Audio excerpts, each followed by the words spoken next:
Voces disidentes, porque todo tiene un lado B.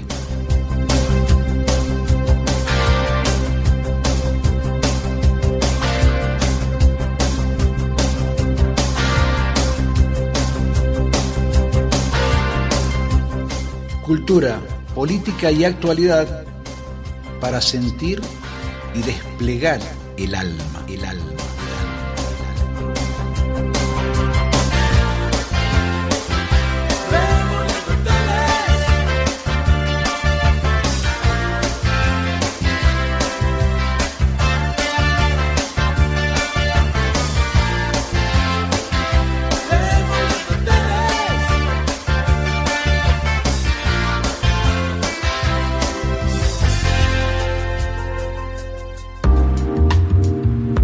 Hola, queridos amigos y amigas de Voces Disidentes, una nueva oportunidad para encontrarnos como todos los miércoles a las 19 horas por aquí, por FM Signos, la 92.5 desde Munro para todo el corredor norte de Gran Buenos Aires y barrios de Capital Federal. ¿Cómo estás, Ana Freddy?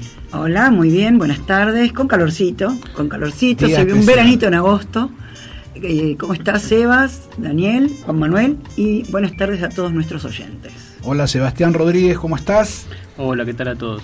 Quien les habla, Daniel Rodríguez Solastierre, para compartir nuevamente una nueva emisión de Voces Disidentes para tratar de encontrar entre ustedes y nosotros ese lado B de todas las noticias nacionales e internacionales y poder reflexionar sobre las mismas para que no tragarnos esos sapos que los medios de comunicación hegemónicos en forma permanente nos quieren mostrar.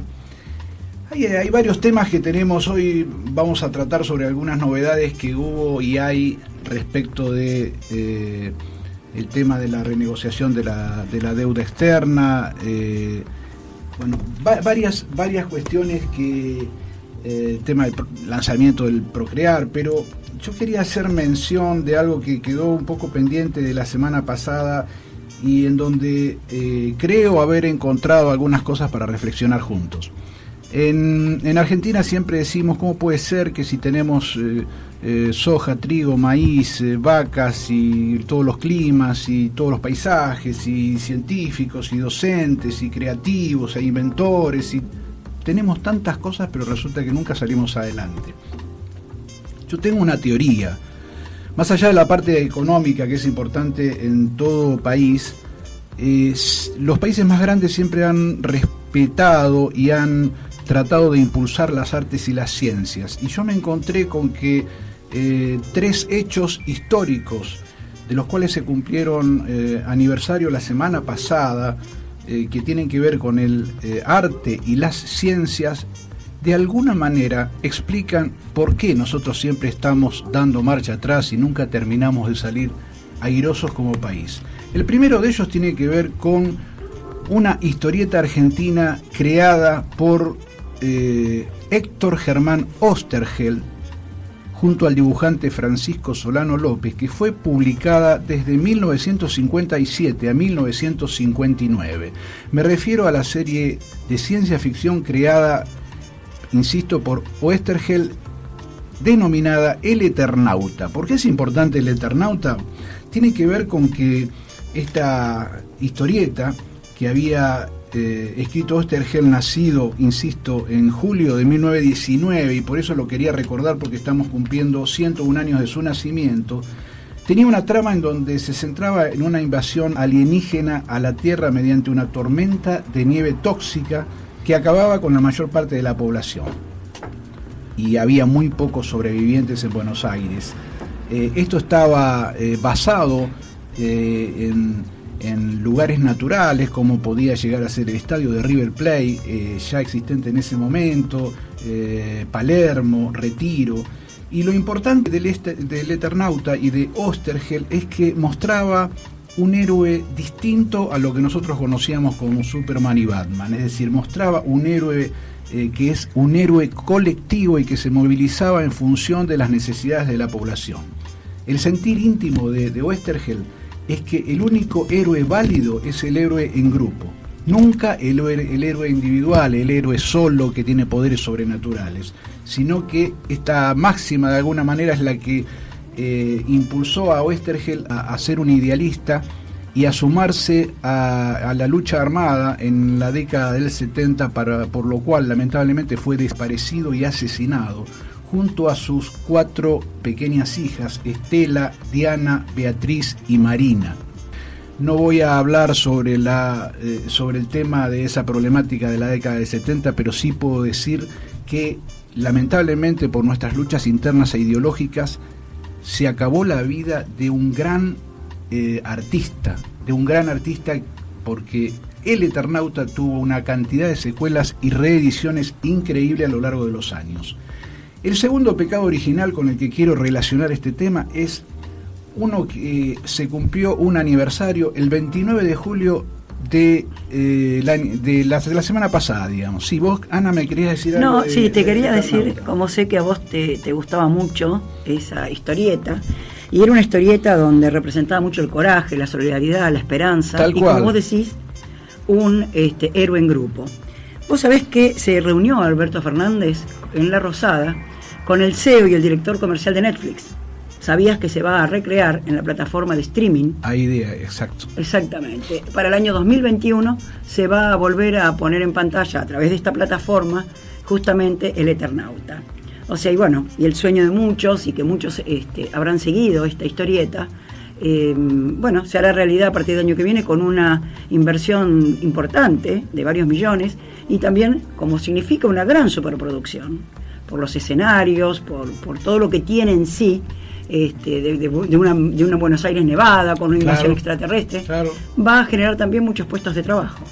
Totalmente, y yo lo que quiero, te agradezco la participación, porque me haces recordar, lo que quiero rescatar de aquí es el héroe en grupo, la lucha colectiva, que tiene que ver con que no va a venir nadie de afuera o de Krypton, como era Superman, a salvarnos con sus poderes mágicos. No, pero aparte tiene una relación con la realidad, porque yo digo... Totalmente, por eso lo quería traer a mención. El Eternauta a hoy, al mundo de hoy, o sea, la ficción, la ciencia ficción de esa historieta. Nosotros también tenemos un enemigo invisible. No es extraterrestre, pero tampoco es terrestre. Es un virus que nos acecha mientras estamos saliendo. Es una buena comparación. Y nadie va a salir de esto solo.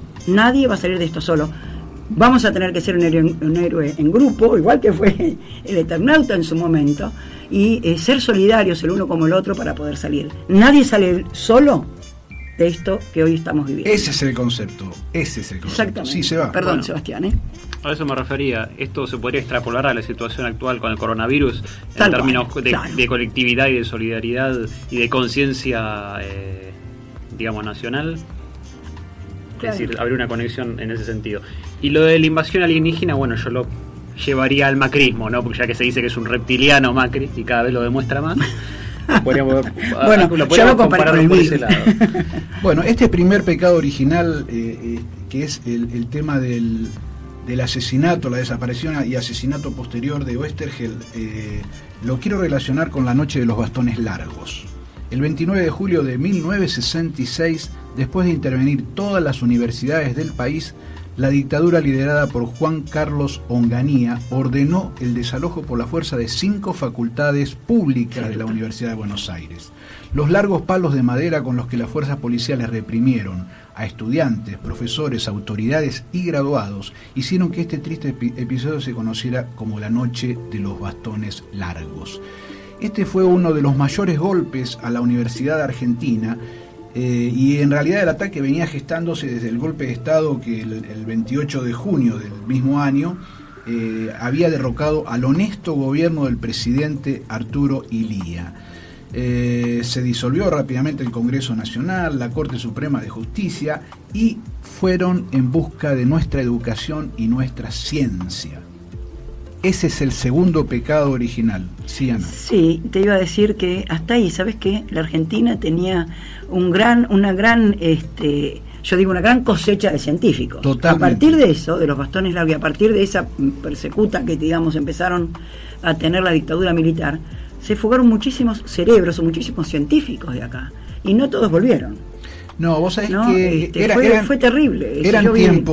Eran tiempos signados por una gran conflictividad política y social. No nos olvidemos que estaba el peronismo en el 66, el peronismo proscripto, había auge de los movimientos tercermundistas, luchas de liberación nacional, la revolución cubana, el mayo francés, había mucha cosa álgida, mucha lucha social. Y en este contexto las universidades estaban haciendo un trabajo memorable, increíble.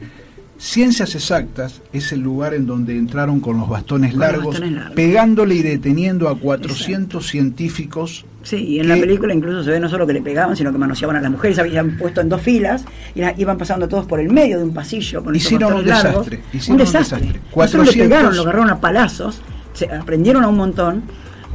Hubo gran cantidad de heridos, sino que además manoseaban a las mujeres. Fue como una violación a los derechos de todos los estudiantes, ¿no? y de los profesores también, por supuesto. 400 detenidos. Durante los meses siguientes al ataque, 1.500 de los mejores científicos e investigadores y docentes fueron despedidos o se tuvieron que ir del país.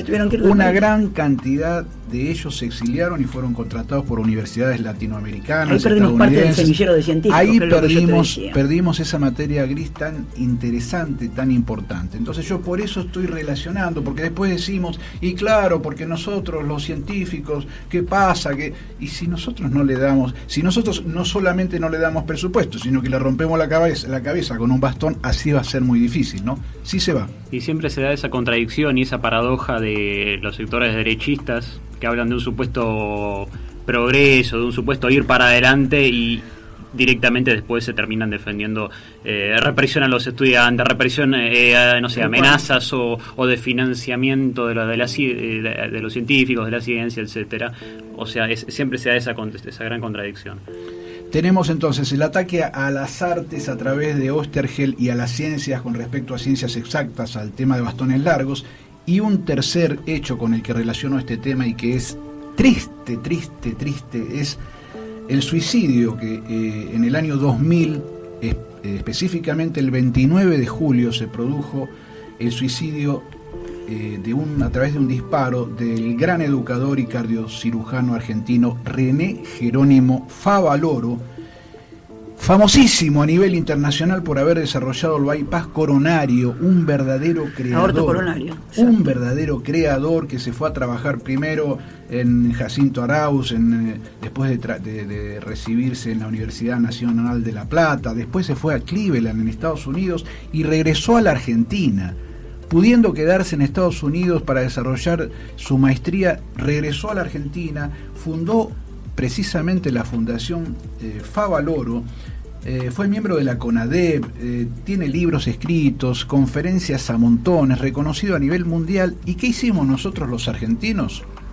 Hicimos que se suicidara porque Favaloro estaba desesperado por la deuda que el PAMI tenía precisamente con su fundación, y que esto le estaba prohibiendo a la fundación poder desarrollar de la mejor manera sus servicios. Averigüen, no se los voy a decir yo, no quiero hacerles un tacle. Averigüen quién era el interventor de PAMI en el año 2000 por el cual, que le estaba pidiendo coimas a Favaloro, por el cual Favaloro terminó suicidándose. Sí, claro, te iba a comentar que buscando, hoy hablando justamente que me habías comentado que ibas a hablar de Favaloro, leía un poco la carta que él deja cuando se suicida. La carta es terrible, sí. La carta en la que él explica que vuelve a la Argentina solamente pensando en la gente, pensando que su ciencia le iba a servir a la gente pobre, pensando en la solidaridad. Pero era tan un científico, una mente tan maravillosa y tan honesto, que él no quiso justamente entrar en la rueda que todos nosotros sabemos que muchas veces sucede, ¿no? Con la coima, con el acomodo. Se resistió a eso. Incluso a último momento, cuando él ya no tenía posibilidades, y nadie le atendía el teléfono, uno de los ayudantes de él le dice, bueno, usted quédese afuera y nosotros negociamos. Y él tampoco quiso. Dice, nadie creería que René Favaloro no puede estar enterado de lo que sucede dentro de la fundación, ¿no? Su honestidad lo lleva a esa decisión. Perdón, sí.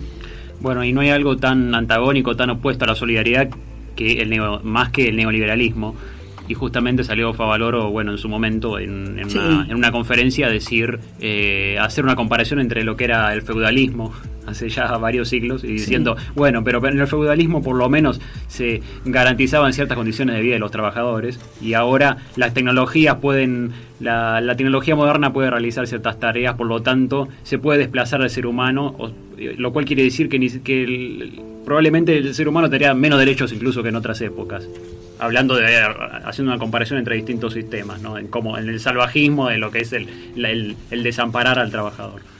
Sí, yo lo que quería era de alguna manera mostrar que con este ataque a las artes y a las ciencias a través de estos acontecimientos históricos que debieran ser motivo de estudio en los colegios, tanto el tema del Eternauta como la noche de los bastones largos y la historia maravillosa de Favaloro, porque si nosotros no tenemos memoria vamos a volver a cometer los mismos errores. Entonces, cuando decimos ¿por qué nos salimos como país y por qué nos resulta tan difícil? Acá hay una muestra, es una muestra chiquita de 3 acontecimientos asociados que muestran nuestra mediocridad y por qué estamos como estamos a veces. Y también demuestran cómo se va repitiendo el tiempo, cómo el tiempo fluye de manera circular y no necesariamente lineal, ya que se vuelven a repetir ciertas circunstancias, ciertas situaciones, ciertas historias se vuelven a dar nuevamente, como podría ser la crisis económica actual y la del 2001, cómo se vuelve a repetir. De hecho, Alberto Fernández dice justamente, esto me hace acordar mucho cuando yo asumí en el gobierno de Néstor Kirchner, porque es muy similar la situación. De hecho, hay un detalle, que esto no sé si la gente se acuerde, pero cuando hacen el discurso de Asunción, Alberto y Cristina, el 10 de diciembre del año pasado, el tema que ponen es Déjà Vu de Gustavo Cerati, porque él realmente, yo creo que eso fue porque para él era como estar volviendo a ver la misma situación. De hecho, él mismo lo dice en varios momentos. Y con respecto a todo esto, hay el otro día yo estuve hablando de algunas cosas que había dicho el economista Juan Enrique, y es interesante porque él hizo una reflexión hace un par de meses, el año pasado, fue algo que dijo un par de veces, de que estábamos repitiendo justamente ciertas historias, y que él sentía que se estaba repitiendo el mismo plan económico de la dictadura, que de hecho es así, fue más o menos el mismo plan económico el que aplicó Macri, y que él sentía que muchos amigos del secundario, de él, de Juan Enrique, de este economista que aparece mucho en la televisión, habían dejado el colegio o habían tenido que ir a trabajar siendo muy jóvenes, ¿no? Y que él sentía que se estaba repitiendo lo mismo, y que muchos jóvenes, muchos chicos de ahora, muchos adolescentes estaban teniendo también que dejar el colegio hoy en día con la crisis de Macri, teniendo que hacer lo mismo que hicieron sus compañeros del secundario. Entonces él veía cómo se repetía generacionalmente no solo el mismo plan económico, sino las mismas consecuencias. Por lo tanto, extrapoló una cosa con la otra y dijo, por culpa de Macri, mis compañeros tuvieron que dejar el colegio, ¿no? Estableciendo una relación entre el presente y el pasado. Por eso tenemos que cortar con esta idea circular de nuestra historia. Y dentro de esa idea circular, Ana nos quiere contar algo referido al tema de la renegociación de la deuda, que también es una historia circular, ¿no? Rápidamente, porque como siempre decimos, el tiempo es tirano. Rápidamente, lo que todos ya saben, se firmó en el día de ayer la negociación por la deuda externa, y esto va, ya así como Cristalina Georgieva saludó fervientemente a Alberto Fernández y lo felicitó a él y a Martín Guzmán por esta negociación, esto va a traer un alivio al país enorme, ya que se ahorra con esta negociación, nos ahorramos de pagar casi 40.000 millones de dólares de intereses, ¿no? Que los vamos a poner, o se van a poner en otro lado, digamos, para dar impulso al agro, a la tecnología y a la industria fundamentalmente. Ahora el viernes, porque solo con esto no hacemos nada, esto es, como yo digo, no es la meta, sino es el camino. El viernes hay que hacer ahora un plan económico, y el viernes se van a presentar un plan económico con 60 ítems, con 60 puntos de apoyo. Queda todavía pendiente, los mercados respondieron bien, porque de hecho bajó, como todos saben, 8 puntos el famoso dólar blue, subieron las acciones en Wall Street, en fin, ¿es beneficioso para el país? Sí, es beneficioso para el país, es una buena noticia, es un buen inicio. Falta negociar la deuda de la provincia, que están en eso, y también no nos olvidemos que queda negociar la parte con el Fondo Monetario Internacional. que también no va a ser nada fácil tampoco. ¿Por qué? Porque no nos olvidemos que en cuanto pidan algún ajuste van a tener la contraposición de Martín Guzmán, que no quiere un ajuste fiscal para el pueblo. Bueno, veremos cómo sigue la negociación. Hasta ahora demostró ser hábil, a pesar de todo lo que decían y de todas las dudas que tenían con Martín Guzmán, demostró ser un equipo fuerte y un equipo hábil a la hora de negociar. Quiero aportarte algo antes de que vos toques. ¿Quién no iba a hablar del tema de procrear? Sí, adelante. Toques tu tema de procrear. Es muy positivo haber llegado a un acuerdo con los acreedores, estos acreedores que parecían cucos, porque nos lo mostraban. Por eso. Los acreedores internos, porque la gente debe saber que hay multinacionales y empresas nacionales y empresarios nacionales y expresidentes que tienen incluso acciones de esta deuda y por eso se negaban a que de cada 100 pesos paguemos 54, porque ese es un dato importante que permite ese ahorro de 40.000 millones de dólares. Pero quiero aportarte algo chiquito y cortito.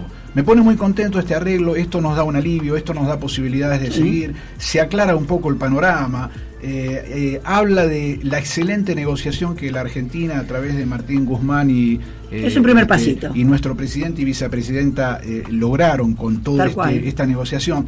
Pero quiero marcar dos cosas. Y vamos al otro tema. Dos cosas cortitas. A ver. Datos, que no son míos, datos. Las dictaduras del 55 y del 76 solamente endeudaron a la Argentina. Después vino Alfonsín, que hizo lo que pudo, hackeado por muchos poderes, lamentablemente. Tuvo que tomar deuda y cayó en default. Después vino Menem, el traidor Menem, el gran traidor Menem, que hoy nuevamente trajo una deuda terriblemente considerable para el país. El Después vino no voy a defraudar, ¿era? Sí, ese. Después vino de la Rúa, que nos hablaba de esas palabras difíciles, blindaje y demás, deuda y default. Entre el 2013 y en el 2015 hubo dos presidentes, cuyo apellido es Kirchner, que casualmente lograron un desendeudamiento increíble de la Argentina. Después vino Macri, otra vez deuda y default. 44.000 millones. Ahora viene Alberto Fernández, del Frente de Todos, y otra vez desendeudamiento. Este es un dato claro, un dato de la realidad, un dato de la historia argentina. Oyente de Voces Disidentes, tomalo o dejalo, pero fíjate quién nos endeuda y quién nos desendeuda. Sí, igual yo siempre digo que a Alberto Fernández le tocó bailar con la más fea, como se dice habitualmente. Como se dice habitualmente, sí, vulgarmente, ¿no? Porque no solo recibió un país endeudado, un país casi en default, sino que además le tocó también este virus, esta pandemia. Terrible. Y bueno, por eso digo que haber evitado el default ya es importante, y es una muy buena noticia. Y es una muy buena noticia también la que dio en el día de ayer, justamente con la salida, el arreglo con los bonistas, el anuncio del plan Procrear, que todos sabemos que fue creado en su momento por Cristina Kirchner, y ahora nuevamente se pone en vigencia con 300.000 créditos. 300.000 créditos van a ser otorgados por este plan Procrear, fundamentalmente con dos líneas, una personal y una hipotecaria. Para la construcción, refacción de vivienda, ampliación, y también va a tener esa parte de préstamos personales es para hacer pequeños emprendimientos, o sea, si tenés que remodelar un baño, una cocina. Por eso digo que tiene, a grandes rasgos, tiene dos líneas, personal e hipotecaria. Y esto es también importante, no solo porque aparte se van a construir 44.000 viviendas. Y esto, como decía, es importante, no solo porque la Argentina tiene un déficit grosso de viviendas. Habitacional, correcto, sino porque va a dar trabajo, siempre la construcción da trabajo. Claro, va a dinamizar la economía. Va a dinamizar el trabajo, casi se van a crear más de 200.000 puestos de trabajo directos y casi 100 indirectos. O sea, son noticias muy importantes, son noticias que son pequeños pasos hacia una Argentina de pie. Ana, si es tan importante para dinamizar la economía y para que haya trabajo en el sector de la construcción, ¿alguien me va a poder explicar por qué entre el 2015 y el 2019 se dejó de realizar el Procrear? Hay cosas que no se entienden. Si les parece, vamos a un primer corte y seguimos enseguida. Murati Propiedades. Los valores familiares de una empresa pionera en la zona norte. Seriedad y trayectoria en emprendimientos. tasaciones y administración de consorcios. Tucumán 4076, La Lucila, web buratipropiedades.com. Comunicate al 15 6925 0386. Comunicate al 15 6925 0386 o al 4711 9192. Mariano Mas, Industria Gráfica. Las últimas tecnologías para brindarte un servicio integral en libros, revistas, catálogos, folletería y encuadernación. Mariano Mas, Industria Gráfica. México 651, Capital Federal.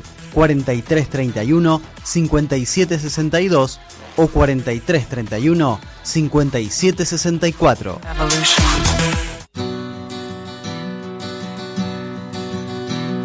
Soon as you're born, they make you feel small by giving you no time instead of it all. Till the pain is so big you feel nothing at all. A working class hero is something to be. A working class hero is something to be. They hurt you at home and they hit you at school. They hate if you're clever and despise the fool. Until you're so fucking crazy you can't follow their rules. A working class hero is something to be. A working class hero is something to be. When they tortured and scared you for 20-odd years, then they expect you to pick a career when you can't really function, you're so full of fear. A working class hero is something to be. A working class hero is something to be.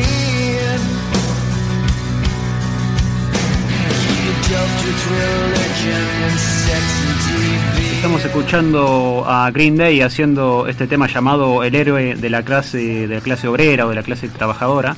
Este es un tema originalmente de John Lennon, de su primer álbum de 1971, que inicialmente tenía un estilo más folclórico, donde se escuchaba la voz de Lennon con una guitarra acústica bien simple, con 3 acordes básicos, un tema bastante básico, valga la redundancia, con influencia de lo que sería el estilo de Bob Dylan, ¿no? Y acá en esta versión que hace Green Day le da mucha más potencia, suena mucho más rockera y mucho más tirando a punk, ¿no? Al estilo punk de la banda. Esta versión del año 2007, que trata sobre lo que es el clasismo entre las décadas de los 40 y los 60. Bueno, vamos a hablar un par de cosas que estuvieron pasando esta semana, que se estuvieron tratando en los medios, ¿no? Con respecto a Estados Unidos, que Trump sigue haciendo ahora el ridículo, negando la pandemia o diciendo que hicieron bien las cosas.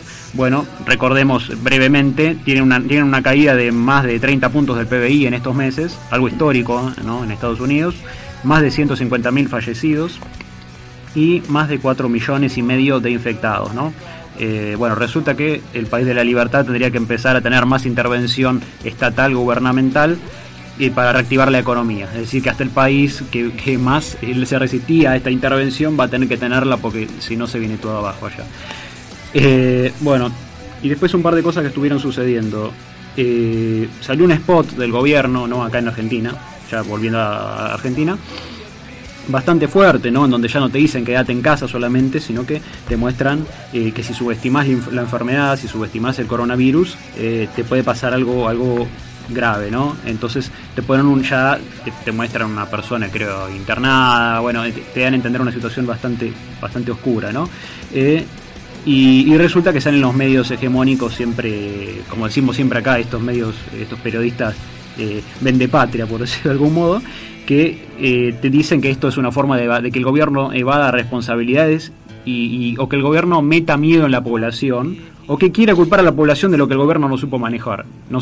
O sea, pareciera que ahora de repente la culpa es del gobierno de que las cosas estén así, cuando en realidad siempre lo que se había criticado era que el gobierno se metía demasiado y que tendría que dejar más las libertades individuales, ser libres, valga la redundancia, y manejarse sin ninguna restricción. O sea, se quejaban de la cuarentena y ahora dicen que el gobierno tendría que haber controlado más. Bueno, si alguien entiende esto, me lo podría explicar. Bueno, se hablaba de países ejemplares, ¿no?, que habían priorizado la economía, y resulta que cuando esto se vino abajo, después empezaron con el discurso de la libertad individual, porque claro, ya no se podía sostener esto así. Y uno ve, tal como estamos diciendo, el periodismo canalla, que se le llama muchas veces, que para mí personalmente el periodismo no tiene mucho, en donde aparece, por ejemplo, alguien diciendo, como podría ser el caso de Eduardo Feynman, diciendo a mí nadie tiene por qué controlar, o incluso o sea, los periodistas que te tienen que informar te están básicamente borrando la conciencia de que te tenés que cuidar, diciendo que hay que hacer lo que vos se te dé la gana. Total, él no se va a hacer cargo después cuando los hospitales colapsen, si eso sucediera por culpa de ellos. Resulta que también está ese discurso de demonizar a Cristina Kirchner, de decir el CFK quiere que te quedes en casa, o sea, no los profesionales de la salud ni la Organización Mundial de la Salud, sino el kirchnerismo quiere que te quedes en casa, ¿no? Un clásico.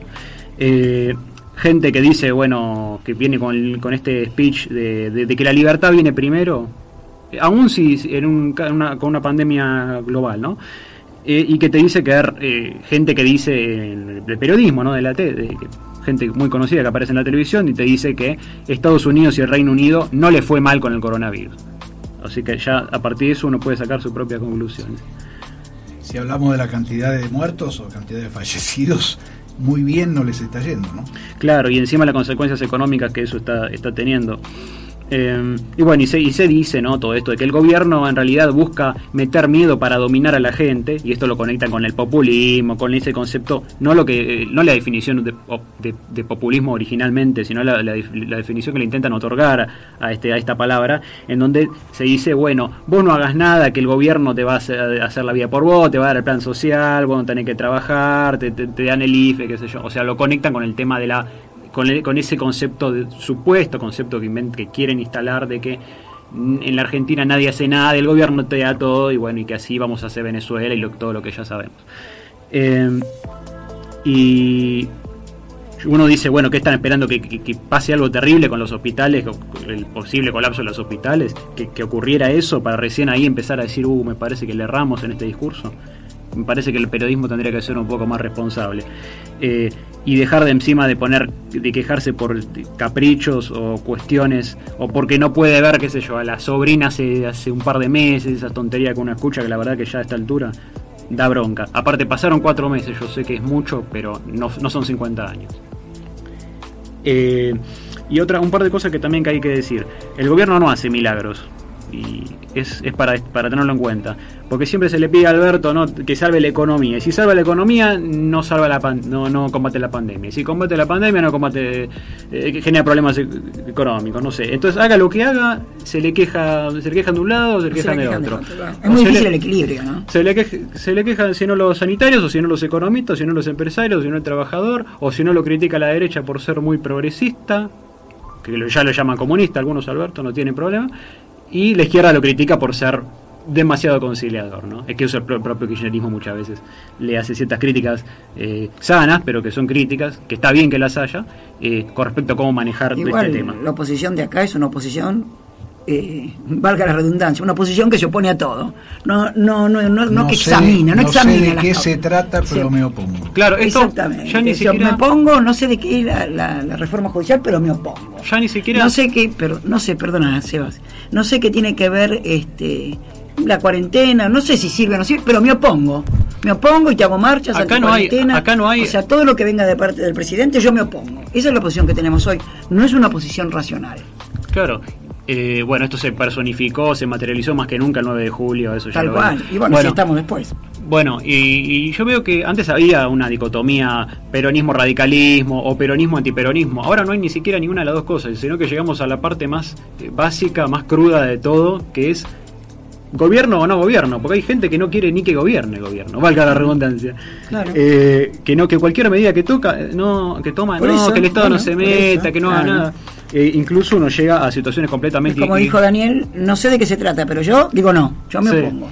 Incluso se llega a situaciones completamente descabelladas, como que una persona, de hecho creo que fue en la marcha del 9 de julio, que dijo, una señora que le preguntan, bueno, pero si le dicen, si el gobierno no interviene, quiebra la empresa, quiebra Vicentina, hablando de Vicentina. Bueno, claro, cuando y vos decís, bueno, una persona que de derecha, que tiene que defender a las empresas o a las corporaciones, supuestamente, tendría que decir, bueno, no, que intervenga, pero por lo menos para salvarla, o para evitar que se pierdan los puestos de trabajo. ¿Y qué termina diciendo la señora?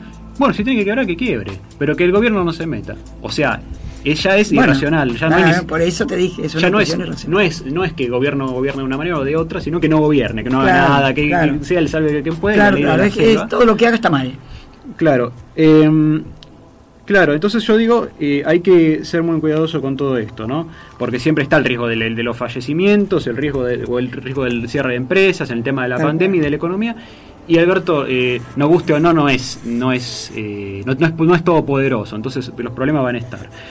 No se le puede culpar a Alberto, no se le puede pedir que salve la pandemia, que salve la economía, que salve el mundo, menos con un presidente que tuviste en 4 años que no hizo absolutamente nada para mejorar el país. Así que no se vengan a quejar ahora. Entonces,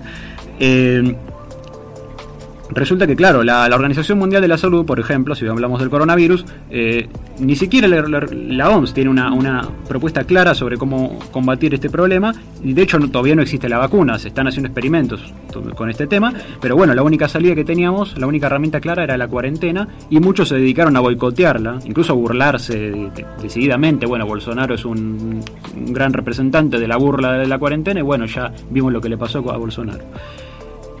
Sin barbijo, sin distancia social, o sea, toda esa irresponsabilidad, ¿no? Esto pasa también en otros países del mundo, y es una desobediencia que se da como una forma de canchereo, como estoy canchereando, como mirá que vivo que soy, que rompo la cuarentena y hago lo que se me da la gana. Y resulta que muchos dicen, los medios también tienen una responsabilidad en esto, tal como decíamos hace un rato, porque le sueltan la mano a la cuarentena, o sea, empiezan a deslegitimar la cuarentena, y ahí la gente empieza a salir a la calle, o sea, los medios se tienen que hacer cargo de esto. Y no es menor el caso, el dato del periodista, el conductor de programa Intratables, que salió a decir la siguiente frase hace un par de semanas. La dijo él, no el kirchnerismo, él. Acá que no vengan a decir que la anticuarentena la impulsamos nosotros, los periodistas y los medios de comunicación, porque si nosotros quisiéramos, en 2 semanas se termina la cuarentena, dicho por él mismo. O sea que ellos mismos reconocen que en realidad el verdadero poder lo tienen los medios de comunicación, no Alberto Fernández. O sea que si los medios de comunicación dicen que se termina la cuarentena, según ellos la gente sale a la calle. O sea, ellos son conscientes de que tienen un gran poder. No son ningunos tontos. Después, ciertos testimonios insólitos, ¿no? Que estuvieron pasando con esto, hablando de cosas de la semana, con todo esto de que Macri se fue a Francia, ¿era, no? Sí, a Francia. A Francia y Suiza. Claro, bueno, se hizo una gira mundial. Sí, empezó todo por Francia y después su destino final fue ir a Suiza. Y claro, había gente protestando, creo, contra el gobierno actual, ¿no? Y le preguntan a un señor, ¿y usted qué piensa de esto? Si vos solamente tenés que salir de casa para lo esencial o para consumir. Y encima lo están investigando a Macri. ¿Qué tiene que hacer yéndose del país? ¿Usted no le indigna eso? Y el manifestante le responde, ¿y vos si tuvieras plata no te irías también? Bueno, no sé si eso explica algunas cosas que están pasando. Y bueno, y cierro con esto. Esto de la anticuarentena se da en todo el mundo, ¿no? Estas marchas que son a veces incluso como burlas, ¿no? Y muchas veces se hacen en distintos países, se están haciendo spots y propagandas, tal como se hizo en Argentina, pero muchas veces más trágicas, más directas, sobre el tema de la inconsciencia que se tiene sobre el coronavirus, mostrando, bueno, dando a entender que si vos te infectás, tu familia también se infecta, les puede pasar algo, y después, imagínate si vos tenés familiares o gente cercana que es mayor y le pasa algo, vos sentirías culpa. En España directamente el spot es bien agresivo y directamente te llama imbécil por ser irresponsable. Ya en España no tienen problema con insultarte. Y bueno, entre otras cosas que han ocurrido, ¿no? Hay después varias cosas más que quedarían ya, se podrían hablar en todo caso la semana que viene por cuestiones de tiempo. Sí, lo importante es ver cómo operan en los medios de comunicación y todas estas dobles varas que en forma permanente nosotros estamos analizando en nuestro programa. Antes de ir a nuestro segundo corte, un comentario rápido. Nos felicitan por la música que elegimos en todos los programas. La familia Martín de Villa Elina dice: hasta tuvimos un ministro de Economía que mandó a los científicos a lavar los platos, ustedes lo recuerdan. Y la familia Armeli de Villa Elina, que dice algo que yo no quise decir, pero es real. Dice: la carta de Favaloro a De la Rúa nunca le llegó al presidente, y nos señala que se ve que lo buscó y lo sabía, que el interventor del PAMI en ese momento era Larreta y su mano derecha María Eugenia Vidal, quienes retuvieron esa carta y no le dieron ayuda a nuestro querido Favaloro. Debe ser una casualidad. Vamos al segundo corte, por favor.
Escuchando a Loto, una banda under argentina, haciendo un tema instrumental llamado Avión de Papel. Se trata de un grupo, bueno, principalmente instrumental, la mayoría de los temas son así, con un sonido ambiental bastante similar en algunos puntos a lo que sería Radiohead, la banda internacional, haciendo, bueno, este tema del año 2017. Vamos a lo siguiente. Bueno, vamos entonces, Sebas, gracias por el pase a las vías de comunicación. Nuestro WhatsApp es 155-420-5517, 156-296-1711. La web de la radio es fmsignos.com.ar. En iVoox, el nombre de nuestra cuenta es Voces Disidentes FM Signos. En Facebook, Voces Disidentes Programa de Radio. Y nuestro canal de YouTube, recientemente inaugurado, Voces Disidentes Radio. Bueno, como todos los miércoles, en este tercer bloque damos un poco vuelta a la página, vamos hacia el lado B de la vida, dejamos un poco todas estas, la política y todo esto, todas estas medidas económicas, y siempre les traigo un cuento, una curiosidad. En este caso es un cuento y tiene que ver quizás con todo esto que nos está pasando, con todo este momento que estamos atravesando todos, en todo el mundo, ¿no? Pero principalmente nosotros. El cuento se llama La tormenta y dice así, cuenta la historia de una joven que iba conduciendo con su papá por la carretera. En un momento dado, mientras iban por la ruta, se avecina una enorme tormenta. La chica lo mira al papá y le pregunta, ¿qué debo hacer? Y el padre le dice, sigue conduciendo. Siguen adelante y en realidad el camino se pone cada vez más difícil, cada vez más negro el panorama. La tormenta se va tornando cada vez más intensa. La chica tiene miedo y vuelve a preguntarle al padre, papá, ¿qué puedo hacer? Sigue conduciendo. Una vez más, ve que todos los autos se orillan en la banquina, se empiezan a estar cada vez más solos en la ruta. Y la tormenta ya era algo tremendamente fuerte. Los arreciaba el auto con toda su fuerza y le dice, papá, quiero detenerme. No, le dice el padre, hija, sigue conduciendo. La chica sigue conduciendo y pasos más adelante se empieza a abrir, ve en el fondo cómo se empieza a abrir, como decimos nosotros cuando empieza a salir el sol, se empieza a abrir el camino y de pronto se produce un gran claro. La tormenta va quedando un poco atrás y ahí el padre le dice, bueno, ahora sí, pará el auto y bajémonos. Se bajan del auto al costado de la banquina y ya sin nada de agua, con un sol que está empezando a salir, y entonces le dice ella, ¿y ahora por qué nos detenemos? Y entonces el padre le dice, nos detenemos para que mires hacia atrás. Fíjate, todos los autos que tuvieron miedo, toda la gente que tuvo miedo a esta tormenta, quedó detenida en el camino y todavía están pasando su tormenta. Nosotros, por no detenernos, por no sentir miedo, la hemos atravesado. Y entonces le dice, recordá que siempre vas a tener tiempos difíciles. Incluso cuando lo que te digan los demás no importa. Hasta los más fuertes pueden sentirse débiles. Sin embargo, no te detengas. Sigue adelante porque siempre habrá un nuevo sol. Siempre, siempre, en algún momento el sol brillará para todos. Y esto yo, una vez más, ¿qué puedo hacer que unirlo a esto que estamos viviendo? Y como yo digo, si todo pasa, esto también pasará. Pero hace un rato Sebastián nos refería a todo esto del virus y digo, bueno, nadie sabe cómo va a terminar, pero no nos detengamos, sigamos adelante. En algún momento vamos a volver a la normalidad, en algún momento, si no nos detenemos, el sol también brillará para todos los argentinos, ¿no? Pasará lo económico, pasará este virus, pasará la enfermedad y esto en algún momento va a ser solo un recuerdo. Algún día. Por supuesto. Excelente cuento, excelente metáfora. Y antes de ir a nuestro próximo corte, ustedes saben que nosotros queremos demoler mitos, esas cosas que siempre nos vendieron como reales y que tenemos que tratar de desentrañar que no son tan así.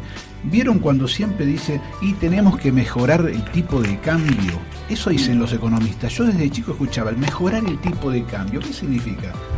Argentinos, oyentes, amigos, simplemente mejorar el tipo de cambio significa que el dólar tenga un valor cada vez más alto, por lo tanto que se deprecie nuestra moneda, que haya cada vez más inflación descontrolada y una deuda creciente. Así que cuando un economista con dientes muy blancos, muy bien peinado y de saco y corbata le diga que tenemos que mejorar el tipo de cambio, yo le preguntaría, ¿y la moneda argentina cuándo vamos a lograr que se pueda apreciar? Vamos a nuestro próximo corte. Mariano Mas, Industria Gráfica. Las últimas tecnologías para brindarte un servicio integral en libros, revistas, catálogos, folletería y encuadernación.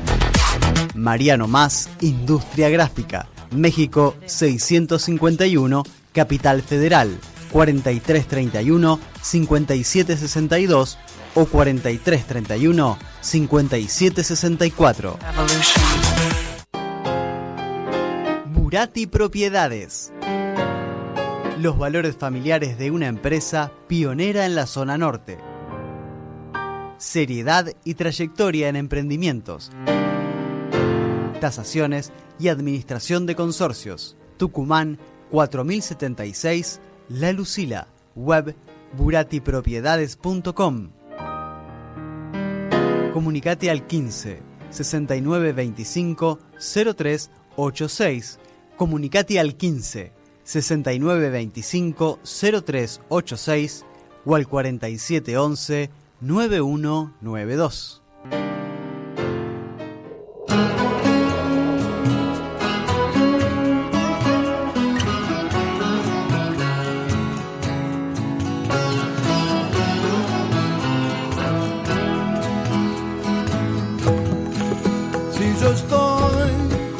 Si yo voy a entrar en tu mundo interior, crecer como una flor me alcanza. Si yo hoy descubro más allá del rock, que Borges pinta mi canción. Y el vaivén de un viento cálido me atrae y me enseña a leer en tu emoción. Mientras tanto yo aprendo a descifrar al fin esos ojos orientales de Brooklyn. Si no estás, si te vas, a veces como se va el sol, yo solo quiero estar en casa. Si escapas de esta paz que llueve sobre tu esplendor, sabrás que siempre estaré acá. Y el vaivén de un viento cálido me atrae y me enseña a leer en tu emoción. Mientras tanto yo aprendo a descifrar al fin esos ojos orientales de Rubí. Estamos escuchando a Rinaldo Raffanelli haciendo Ojos Orientales, un tema del año 2019 del último álbum de él. Bueno, Raffanelli es cantante, bajista, productor, participó en varios proyectos importantes en su vida y formó parte de famosas bandas argentinas de rock de los 70s como Sui Generis, Polifemo, Color Humano, acompañó a Charly García, a Spinetta en sus etapas solistas, etc. Y se rodeó de muchos de los artistas célebres de aquellos años, enfocándose en la música blues rock y algún que otro estilo también. Bien, vamos a lo último antes de despedirnos. Bueno, antes de despedirnos nos vamos, les voy a contar algunas curiosidades, a ver qué opinan. ¿Ustedes saben que los humanos y los delfines son las únicas especies que tienen sexo por placer? ¿Qué le preguntaron a los delfines también? ¿Cómo lo saben? Las demás especies son nada más que, las demás especies quiere decir que son nada más que para procrear. Me gustó la cara de Juan Manuel, hizo así Juan Manuel. Hizo así. ¿Cómo lo constatan eso? Me gustó, porque aparte los delfines son animalitos. ¿No viste la alegría que expresan? Bellísimos. Leonardo da Vinci podía escribir con una mano y dibujar con la otra al mismo tiempo. ¿Sabían? Increíble, ¿no? Escribir con una mano. Escribir y con la otra dibujar. No es fácil. No, casi sí, te diría no que fácil, es imposible. Claro, ¿viste? Bueno. Casi te diría que es imposible. Escribía con una mano y dibujaba con la otra al mismo tiempo. Manejaba los dos hemisferios en forma simultánea. No sé cómo haría. Claro, exactamente. ¿Vos probaste alguna vez ir una mano hacia la derecha y la otra hacia la izquierda? Girarla, moverla en redondo. Es muy difícil. Sí, es complicado. Es muy difícil. Es complicado. Y no voy a hacer el chiste fácil de las personas que no pueden hacer dos cosas a la vez. Como usted nos dijo a Sebastián y a mí el día de ayer en la reunión de producción. Que no lo voy a repetir. No lo voy a repetir. Pero no se atreve a repetirlo porque es cierto. Es cierto. Y decir que acá estoy sola y son todos varones. Pero es cierto. Los hombres no pueden hacer dos cosas a la vez. Y dale que lo tenías que decir. Lo tenía que decir. Obviamente, como todos sabemos, en los casinos de Las Vegas no hay relojes. Eso ya lo sabían. Claro, no hay relojes para que la gente para no que sepa. pierda la noción del tiempo. Y, no hay, incluso no hay ventanas para que no sepan que es de día. Exactamente. Así es. Muy bueno. El libro de los récords Guinness tiene el récord de ser el libro más robado de las bibliotecas populares. Que son su propio récord ellos mismos. Son su propio récord. Ah, mira vos. Más robado. Esto seguramente no lo saben. Yo me enteré hace muy poquito.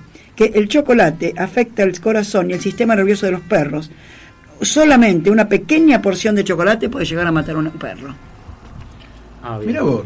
No lo sabía, me gustan sus curiosidades, me gustan. ¿Vieron cómo yo los instruyo? No, me gustan sus curiosidades, salimos de acá más desasnados que nunca. ¿Vio? Algunas son muy curiosas. Para que nadie diga que no aprendió nada. Exacto, la idea es...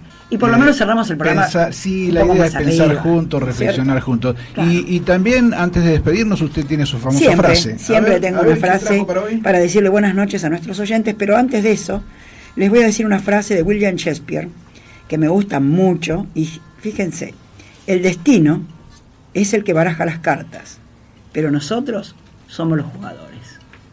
Buenas noches a todos nuestros oyentes. Sí, estoy de acuerdo con Shakespeare. Bueno, saludos a todos y buena semana.